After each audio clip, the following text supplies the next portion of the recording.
My girlfriend is pregnant. She's 15 years younger than me, so she needs me. I want a divorce, please. My husband begged me. I responded with amazement. All right, but take care of our son, okay? No way, you take him. It's just not possible, because he is... I'm Georgina, a 40-year-old homemaker. Summer and I have been married for 10 years now. We met at work. He joined the company during the expansion. He was 3 years younger than me, but was upbeat and good-looking, which matched my type. By chance, his desk was next to me, which gave us more opportunities to interact. He eventually asked me out for a drink after work, and that's when we started getting closer. Despite him being younger, our value and perspectives were surprisingly similar, so the age gap didn't feel that significant. I was drawn to him for that reason too. We started going out for drinks and dinners regularly, and even met up on weekends. Then, we became an item after he confessed his feelings. I was thinking about the possibility of a marriage when he dropped a bombshell. We've been going out for about a month, so I want to share something I've kept secret. What is it? I asked, feeling apprehensive. He opened his phone and showed me a screen. This is Mason, my son. What? A son? Yeah, I'm actually divorced and have a kid. My mind went blank. How old is he? He just turned 6. So was he born when you were 21? Yeah, well, I didn't go to university and was already working. Why did you divorce your previous wife? She cheated on me. She was seeing another guy while leaving Mason behind. That's terrible. I asked for full custody when we divorced. I see. I thought you were trustworthy after being together for a month. I'd like you to meet him soon. And well, I'm also thinking about marriage and stuff. Oh, what? I blushed, embarrassed, as he shyly mentioned the word.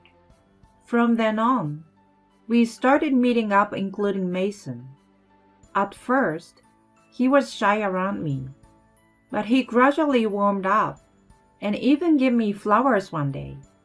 I like you 'cause you're really nice. Here, this is for you.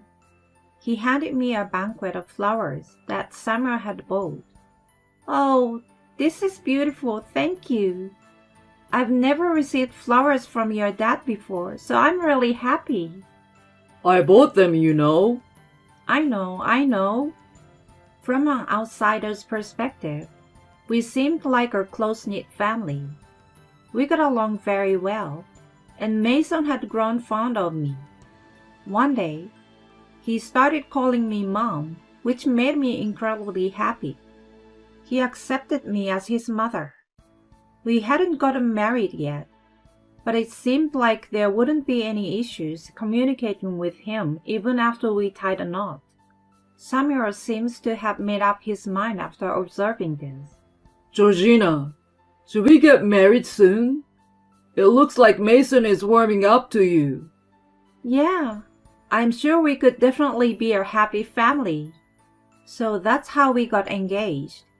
We wasted no time and went to meet each other's family. My parents were thrilled to hear about our engagement, but they seemed a bit concerned when they found out about Mason. You've never given birth to a child before, so are you sure you can handle motherhood right away? Can you love a child who isn't yours? My father was unusually serious, and I felt a bit uneasy. Summer was also taken aback. I knew that it wouldn't be easy, and was prepared for the challenges ahead. So I looked him straight in the eye and said, I'm ready. I will be a good mother. My parents understood my seriousness. All right, if you say so. You have our blessings. Samuel, take good care of our daughter. Yes, I will make sure she is happy. I was momentarily relieved that they approved of our marriage. Next, we went to meet Samuel's parents. They were thankful that I wanted to get married, despite the fact that he had a child. The meeting went smoother than the one with my parents. So, with our family's blessings, we started to prepare for the wedding. It was attended by many friends and colleagues who celebrated our union. Mason was enjoying himself, sitting with his grandparents. Seeing him like that filled me with joy. Afterward, the three of us started living together. Starting today, I'm living with you. Yay! Mason was excited, which made me feel thrilled too. From then on, we were a real family. I became a full-time homemaker to spend more time with him and strengthen our bond. He was in his final year of kindergarten, and I always dropped him off and picked him up, making sure to be with him at all times. As a result, he grew closer to me. Look, Mom! Look at me! Wow, that's amazing! He climbed high on the playground equipment, showing off his newfound skills. Then going grocery shopping together became a daily routine. Mom, I want some snacks. Sure, pick one you like. Yay! These simple interactions made me reflect on the mother-child relationship and whether I was truly being a good mother. Despite my insecurities, spending time with him was undeniably fulfilling. We waited for Samuel together while making dinner, and when he came home, we ate together. Mason told him about his day, and he listened eagerly, adding his own comments. I felt incredibly fulfilled, and genuinely felt that marrying him was the best decision I'd ever made.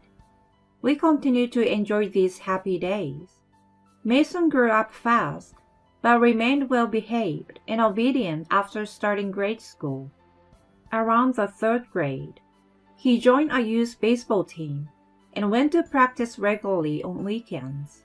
I accompanied him to every practice and met other moms while we prepared refreshments. Since many of the kids attended the same school, we were already acquainted to some extent, and they already knew about my relationship with Mason. There were a few others in the same situation, so we exchanged our experiences and advice. Mason put a lot of effort into baseball, and on days off, he often practiced on his own or visited the batting cages. I was glad he found something he was so passionate about. Eventually, he earned a regular spot on the team during his 5th grade year and performed well in games alongside old players. Every time he hit the ball, I enthusiastically clapped and cheered. His ability to connect with the pitches and to send the ball flying was really impressive. Even in the car on the way home, I praised him for his accomplishments, and he blushed but looked very pleased. Dad couldn't make it today, huh? No, he said he had to work. If there was one disappointing aspect, it was that Samuel was often too busy to attend the games. He had started working almost every weekend, and barely had time to hang out with Mason. He also worked late nights and weekdays, often coming home after Mason had gone to bed. I understood that he was working hard to support our family, but it still left us with very little time together. Unfortunately, about every other day, he came home smelling of alcohol, which meant he was going out for drinks after work. I knew that it was sometimes part of his job, but I wished he prioritized spending more time as a family. So one day, I decided to talk to him about it. Hey, can you try to make more time for Mason? He always waits for you to come home before he starts eating dinner. He's looking forward to you coming to his baseball game too. I want you guys to spend some time together like before. He seemed annoyed when I said that. Come on. I work to support our family. Coming home late is just unavoidable. I understand that, but Mason's still a kid. I think he needs more time with his dad. This is getting repetitive. I'm busy, you know. You're the mother. You should handle him better. Jeez. I was frustrated that he wasn't being cooperative. I asked him regularly to make time for our son, but I always got the same response. Finally, he became irate with me. Come on, that's enough. Unlike you, I'm busting my butt at work every day. Raising kids is a mother's job.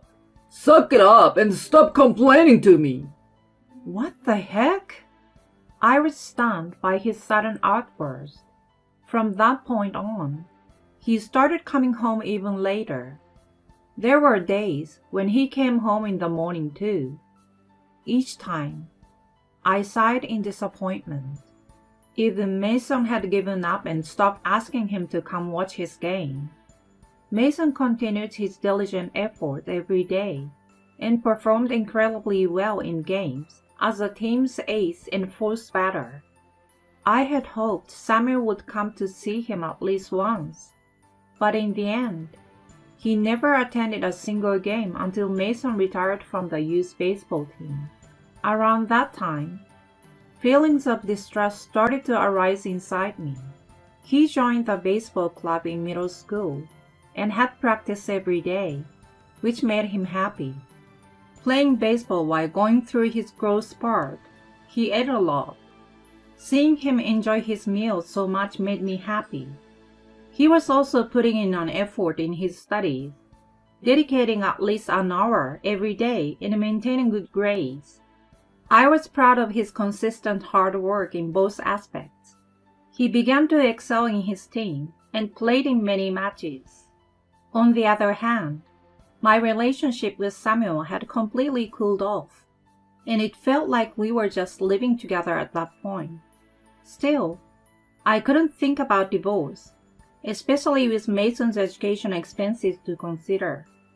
At that time, he was in the 8th grade and was waiting to hear from the high school of his choice.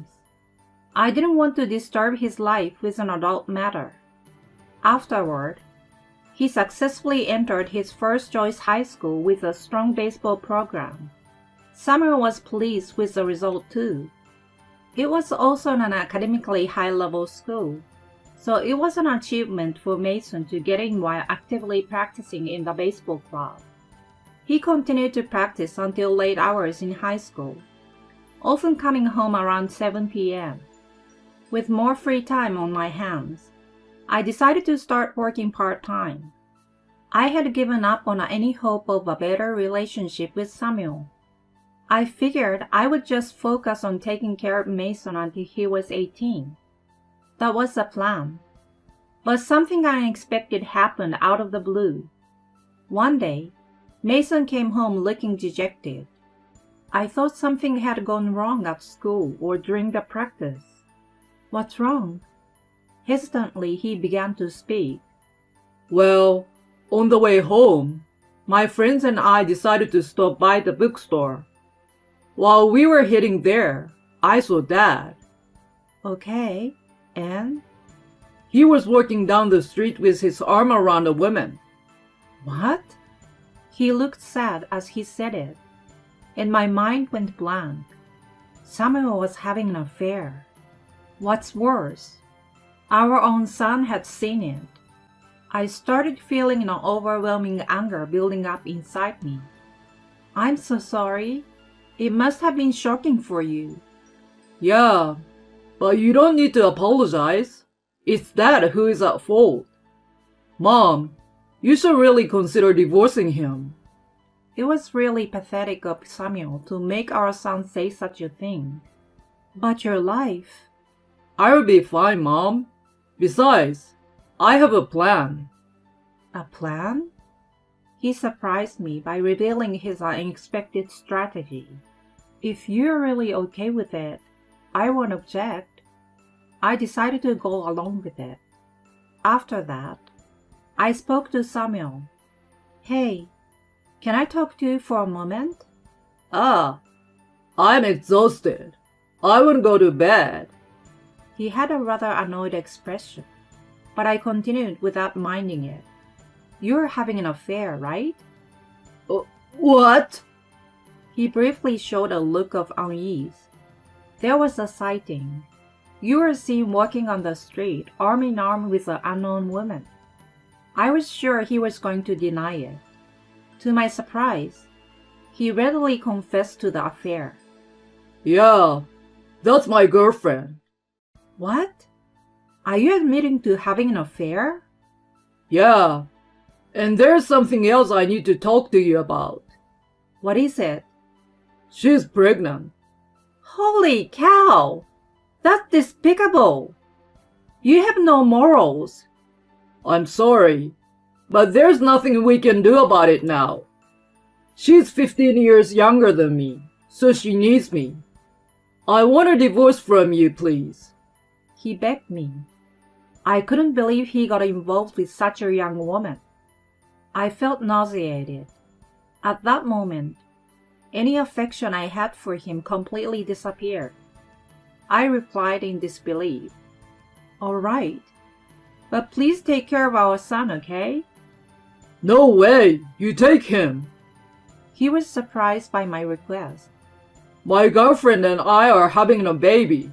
There's no way I can take care of Mason. She wouldn't like it. You have to take him. You're his mother. That's just impossible. I didn't legally adopt him. So once we separate, we have no relation. But he probably doesn't want that, you know. He's close to you, so he probably wants to stay with you. At that moment, Mason entered the room. I will go with you, Dad. What are you saying? Mom doesn't have the financial means to pay for my education. I want to go to college too. You have the responsibility as my parents, so I expect you to fulfill it. Oh, God. He was obligated to take care of our son since he wanted it. I then pursued alimony from him through a lawyer. We agreed on $60,000, which would provide me with a comfortable start to my new life. I moved in with my parents and focused on my career. I managed to switch from a part-time to a full-time contractor. Soon after, I was recognized for my hard work and was offered a promotion to a full-time employee. Of course, I gratefully accepted and put even more effort into my work. It seemed like I was able to keep my promise to my son. I dedicated myself to work and began to earn more. In the midst of this, I received a call from Samuel. Hey, what's up with Mason? What happened? Maybe he's going through puberty, but he's always indignant, and my girlfriend's scared of him. Oh, really? Don't act blasé. Well, we're soon to be divorced and won't have any obligations, you know. Please don't say that and take him in. No, you see? That's not possible. That's not what he wants. You and your girlfriend have to take responsibility for raising him. She's on the verge of a nervous breakdown. She's talking about breaking up if I can do something about him. Oh, that's tough. But it's not my concern anymore. So you will have to handle it on your own. Wait! I hung up the phone and blocked him. Meanwhile, I was still in regular contact with Mason. His tough attitude towards Samuel's girlfriend was all part of the plan. That woman may not have any direct involvement, but she was the main cause of your suffering, Mom. And if she leaves Dad, he will end up with 2 sets of child support. Despite being my own son, he came up with quite a ruthless revenge scheme. The timing for it came sooner than I had expected. I can't take it anymore! We are done! Samuel's girlfriend left him and returned to her parents. He hurried to their house, but was turned away by her parents and had to accept the breakup. They even told him he was not allowed to see his newborn. However, since he had already recognized the child as his, he would still have to pay child support. Mason delivered the final blow to his despair. I'm going to stay with Mom from now on. You are drowning in debt, and you probably won't be able to pay my tuition. With that, he packed his bags and came to me.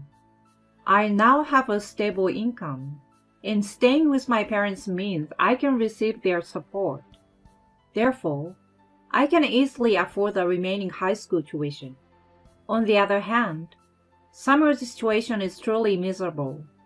He is now a twice-divorced single man, responsible for 2 years of Mason's child support, and another 18 years of his child with his ex-girlfriend. Moreover, all this drama is affecting his work performance negatively, making it difficult for him to advance in his career. With his current income, he is resigned to living a lonely life with paying off his debt. Well, he brought it upon himself, so I have no sympathy for him. As for me, I'm enjoying my happy life with Mason and my parents. I plan to keep an eye on him while I work hard to advance in my career.